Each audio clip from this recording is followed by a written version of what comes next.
Certo? Isso é possível, porque eu vi isso funcionando. Né? Isso é humanamente possível, conduzir uma entrevista e a pessoa percebe. Né? No que você perde o foco do olhar, a pessoa percebe. Tá certo? Então, esse momento aí é indispensável. É claro, nem todas as pessoas estão predispostas a fazer isso. Né? A fazer esse tipo de anotação sem perder de vista. Tem gente que é constrangida, não consegue olhar nos olhos das outras pessoas. E aí vai ser um problema fazer esse tipo de pesquisa. Certo? Mas outros elementos que a gente procura na pesquisa são os prontuários. Então a gente tem acesso ao prontuário de cada um desses ABCs. E ali tem um relato da polícia, do juiz, de todo mundo. Tá certo? Eu tenho que parar, né? Algumas coisas que a vontade de falar muito. Foram 4. Deixa eu só falar.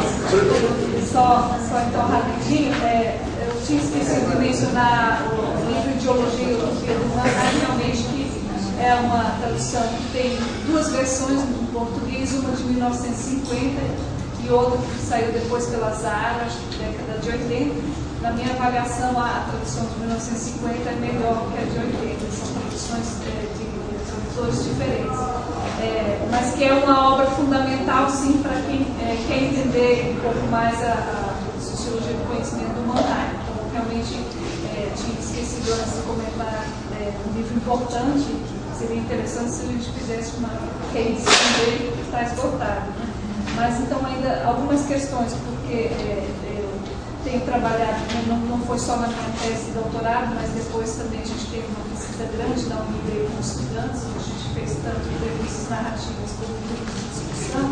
Eu queria colocar algumas questões, um pouco também a questão de biografia e autobiografia. Né? Nós temos hoje tanto a tradição da história oral e uma nova associação que trabalha muito com autobiografia, né? Que é a pessoa que escreve a sua história e entrega depois para o pesquisador. Então,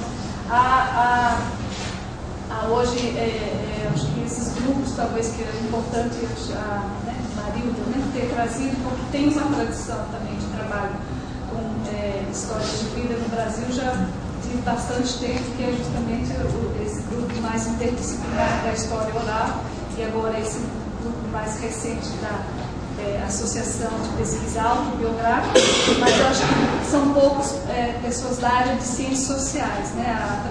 A Associação de História Oral ela tem mais historiadores e agora já misturou, tá, ok. E a questão um pouco ainda desse constrangimento, né, de como não constrangir o entrevistado, etc. Na minha experiência de pesquisa com jovens, eu nunca começo fazendo trabalho de campo e fazendo entrevista individual. Né? Então, assim, minha pesquisa ela, começou com observação participante, depois eu realizei primeiro grupos de discussão, porque quando eles estão no grupo, o pesquisador não tem aquela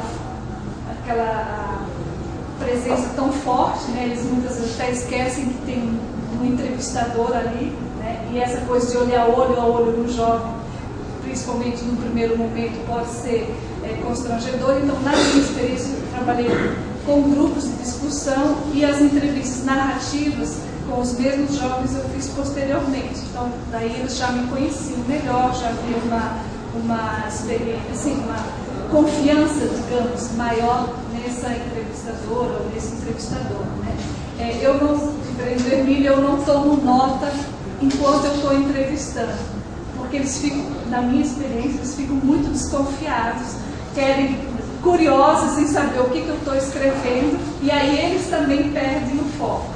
Né? Então, é um esforço muito grande, porque assim que eu saio de uma entrevista, aí sim eu vou e faço um relatório para justamente anotar as coisas que foram aparecendo. Mas no momento da entrevista, a experiência lá no nosso grupo em Berlim, que eu trabalhei lá muitos anos com o Gonzaga, a gente deixou de fazer anotações durante a entrevista, porque principalmente na pesquisa que a gente desenvolveu lá com jovens turcos, a desconfiança era muito grande. O que ela está anotando agora? Inclusive, então, de interromper aquele momento da narrativa. Então, você gravava? A gente gravava, somente gravava, não fazia anotações naquele momento, fazia posteriormente.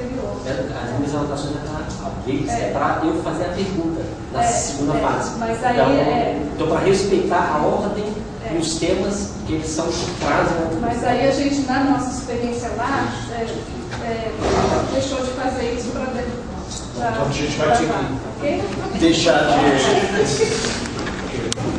Muito obrigado.